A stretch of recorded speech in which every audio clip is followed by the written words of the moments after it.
Czajnikowy.pl. Dobra herbata.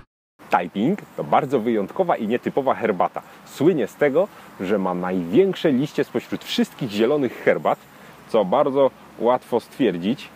Tak wielkich liści herbaty nie widzieliście na pewno jeszcze nigdy. Bardzo charakterystyczne to jest właśnie dla Taipinga i również właśnie za to jest ceniona. Skąd takie wielkie liście? Tutaj ciekawostka, ponieważ no wiadomo, herbata Camellia sinensis albo Assamica i tak dalej, ale są różne szczepy. O tym na pewno pamiętacie. Camellia sinensis może mieć różne kształty liści, różne postacie, różne kształty krzaków i są to różne konkretne szczepy, które często są wykorzystywane do konkretnych herbat. Tak jest również w tym przypadku. Szczep nazywa się Shida i jest to szczep bardzo rzadki. Charakteryzuje się tym, że właśnie liście tej herbaty z tego szczepu są tak ogromne, że mogą osiągać nawet 6 cm już po przygotowaniu, po wysuszeniu. Gotowy listek. I pamiętajmy, że są to listki z samego wierzchołka krzewu, ponieważ tych niższych, które czasem mogą być większe, zupełnie się do niczego nie używa. Dlaczego ta herbata jest tak wyjątkowa? No tutaj warto zauważyć, że tylko 3 miejscowości, 3 wioski produkują tę herbatę.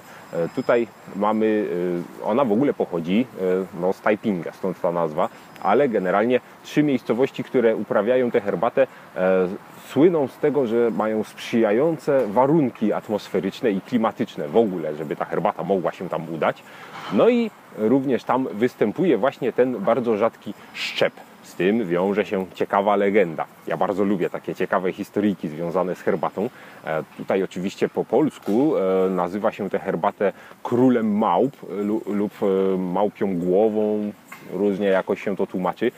Chodzi o to, że był król małp, który stracił syna i pogrążony był w wielkiej rozpaczy. No i z tej całej rozpaczy postanowił rozstać się z tym padołem. Krótko mówiąc, poczuł, że zbliża się jego kres, bo rozpacz po stracie syna zabija go. No i wybrał właśnie sobie miejsce wśród krzewów herbacianych pod drzewem, gdzie postanowił oddać ducha. No i tam zauważył go przechodzący chłop wieśniak. Ów chłop wieśniak zobaczył, jak umiera król małp, no i zrobiło mu się go żal. No, gdy król umarł, chłop postanowił pochować go. Pochował zatem w miejscu, które sam sobie właśnie król wybrał. Pod tym drzewem usypał kurhanik, pochował ciało króla małp. Okazało się, że następnego roku wyrosła nietypowa herbata. Krzaki herbaciane, które rosły dookoła, wyglądały zwyczajnie. Natomiast tam pojawiła się herbata o niezwykle długich liściach. Tutaj mówi się, że to właśnie wdzięczny król małp za okazaną pomoc, ostatnią posługę nazwijmy, swego ducha tchnął właśnie w krzewy herbaciane, przez co wydłużyły się ich liście. No i tak właśnie niby to powstał ów szczep. No tutaj rzeczywiście najbardziej charakterystyczną cechą tej herbaty są te bardzo długie liście o owalnym kształcie, szpiczasto zakończone i lekko falowane, powiedzmy, brzegi listków tutaj mamy. Również nieco bardziej czerwona łodyżka, na co warto zwrócić uwagę. Druga historia, która jest bardziej do prawdy już podobna, jak to zwykle bywa, wiąże się z tym, że miejscowi produkowali, lubili i pili herbatę, którą mieli wokół siebie. Może nawet nie zdawali sobie sprawy z tego, że szczep, który u nich rośnie, jest jakiś wyjątkowy i rzadki i właściwie nigdzie nie występuje poza ich miejscowością. Po prostu zbierali, robili herbatę. Tutaj ta herbata była mieszana, brali wszystkie liście jak leciało, suszyli. No i kiedy herbata zaczęła się pojawiać bardziej na rynku szeroko, zauważono, że lepsze pieniądze można uzyskać z herbaty składającej się z najmłodszych listeczków. No i zaczęli tę swoją herbatę segregować. Brali suche liście i wybierali młode, stare i te młode sprzedawali drożej. No i pojawił się pewien plantator, który wpadł na pomysł, że warto w ogóle segregować te liście już w czasie zbioru, mniej roboty. No tutaj niestety wymagało to odpowiedniej wiedzy, doświadczenia, żeby móc już na krzaczku wybrać najbardziej wartościowe liście, odpowiednio je zerwać, bo tutaj w przypadku tej herbaty to również nie jest bez znaczenia.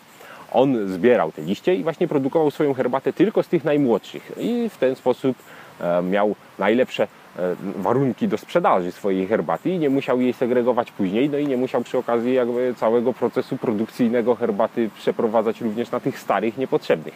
Tak powstał Taiping. No i od nazwiska właśnie tego plantatora wzięła się ta nazwa. No, jak było do końca nie wiadomo na pewno, ale na pewno herbata ta jest niezwykle doceniana i niezwykle lubiana i niezwykle rzadka.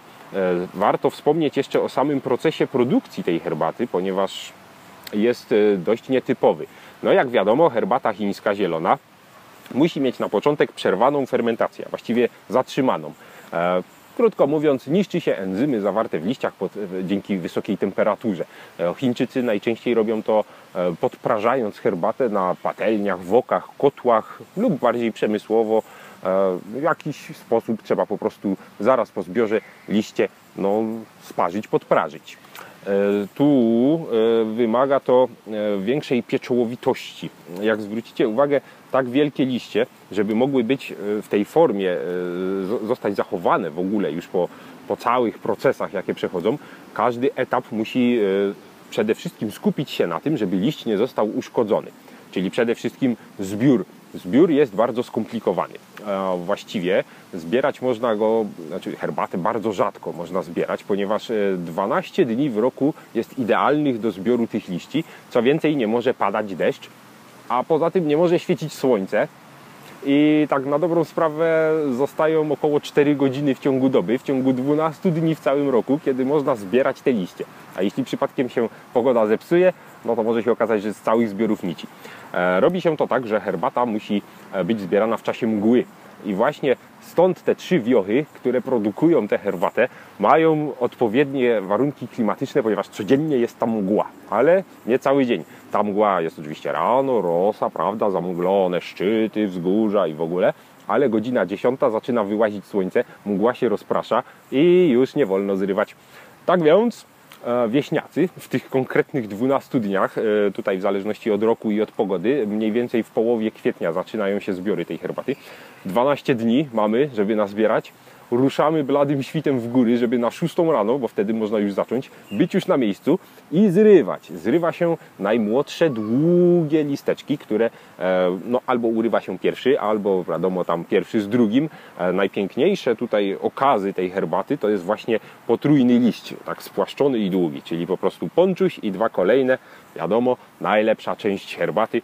Zbiera się to i trzeba się śpieszyć, ponieważ mgła o 10 się kończy i już nie wolno dalej zrywać. Kiedy liście herbaty są już zebrane, trzeba je podprażyć, zniszczyć enzymy, czyli szykujemy woki. Woki 70 cm średnicy, micha podgrzewana węglem drzewnym i pięknie wypolerowana. Tutaj to jest bardzo droga rzecz, bo to jest w ogóle kunszt, żeby wykuć odpowiednio takiego woka, żeby był idealnie gładziutki.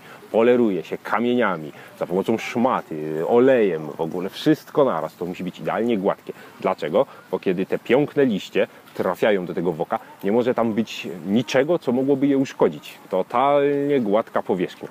No i wędruje to tutaj. Wok jest podgrzewany 100-120 stopni Celsjusza, wystarcza, żeby zniszczyć enzymy i ręcznie należy podrzucać te liście w środku, żeby oczywiście się nie spaliły, nie przypaliły. Musi tylko właśnie zostać zniszczony odpowiedni enzym. Więc taki plantator, już nie, producent, pracownik fabryki herbaty, powiedzmy, stoi przy tym woku i gołą ręką podrzuca te liście w środku. Jednorazowo 100 gramów liści wrzuca się do takiego woka. Nie może być za dużo, żeby się udało. I podrzucamy. 2-3 minuty mniej więcej trwa jedna seria, a w czasie tego około 120 razy podrzucone zostają te liście. I to jest bardzo wprawny ruch. Kolejny bardzo wprawna rzecz, czyli to musimy ocenić po kolorze i wyglądzie liścia, że to już, że wystarczy, że już jest gotowe. Tutaj wieloletnia tradycja pozwala zrobić to właściwie. Gdy herbata jest już podprażona, wędruje do suszenia. Do tego używa się 4 wielkich koszy, które są podgrzewane od spodu żarem, również z węgla drzewnego.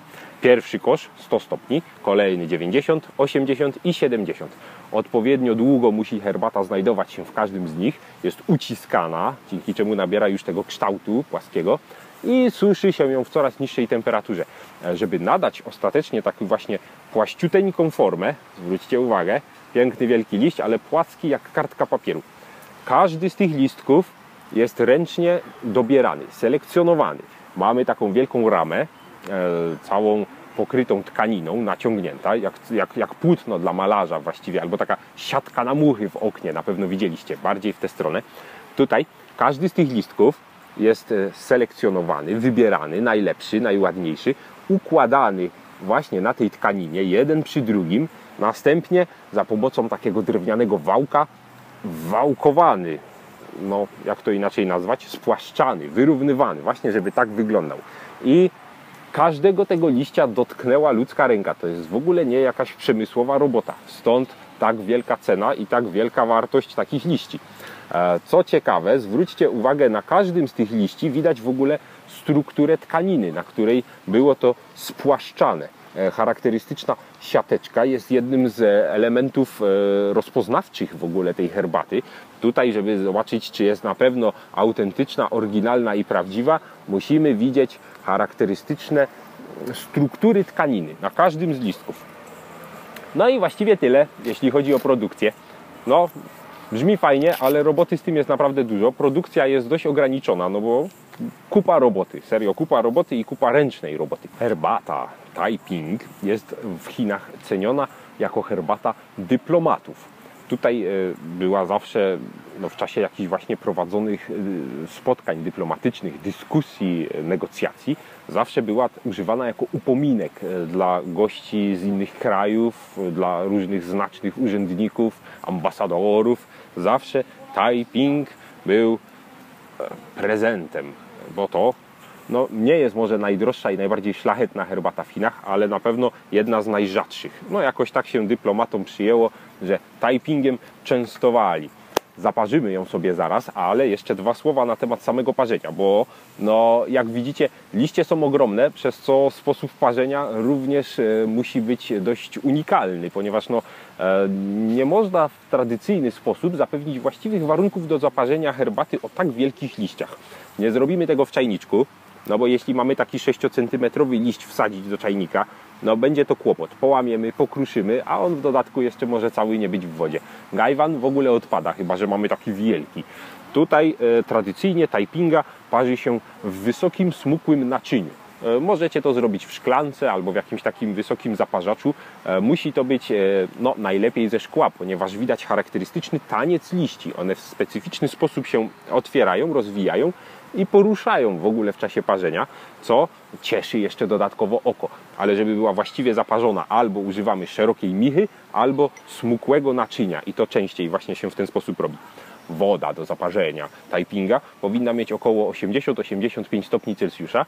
Parzymy minutkę do 2, można parzyć kilka razy oczywiście i używamy, tutaj jest ważne, bo trudno odmierzyć ilość herbaty, jeśli używamy jakieś nabierki, miarki, no jakby w tym przypadku nie ma to zupełnie sensu. Musimy ważyć 3 gramy liści herbacianych na 150 ml wody.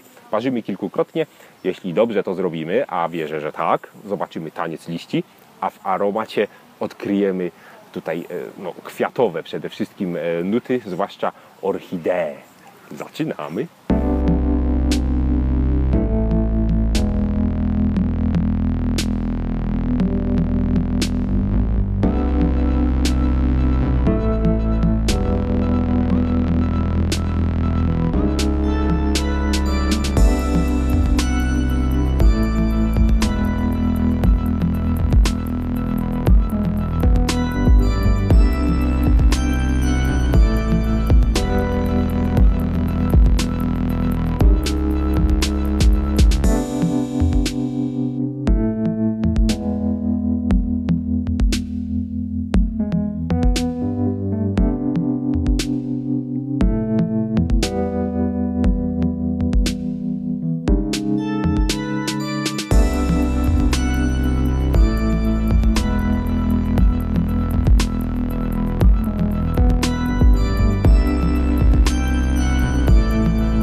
Taiping zaparzony. Sprawdźmy. Piękny, żółtawo-zielony kolorek. Jak to na herbatę zieloną przystało. O, tak głęboki, naprawdę kwiatowy aromat. To jest charakterystyczna cecha Taipinga. Aromat jest głęboki i kwiatowy. Smacznego. Jedzie, bo też trawa go skóra, nie? Baki go lekarza. Nie do porównania z niczym innym. Czy to ten szczep, czy to te liście, czy to sposób obróbki. Wyjątkowa herbata. Intensywnie kwiatowa. Czysta, bez żadnych dodatków, a wyczuwa się cały bukiet kwiatów, cała łączka. Sama herbata zielona również troszeczkę inaczej tutaj smakuje. Jest łagodniejsza, zupełnie nie ma goryczy, praktycznie nie ma żadnych w ogóle cierpkości, które pozostawałyby na języku, czy to później, czy od razu. No, generalnie powinna być dość pobudzająca. Tutaj, jeśli chodzi o samego Taipinga, określany jest jako herbata zawierająca sporo kofeiny jednak, ale ten piękny, aromatyczny bukiecik to jest chyba najważniejsza jego cecha. Ma 10 dni 2, ale ci stała 27. Genialna herbata. Polecam wszystkim, jak tylko dorwiecie Taipinga, pijcie, kupujcie. Zapraszamy na naszą stronę czajnikowy.pl jak zawsze i do zobaczenia następnym razem.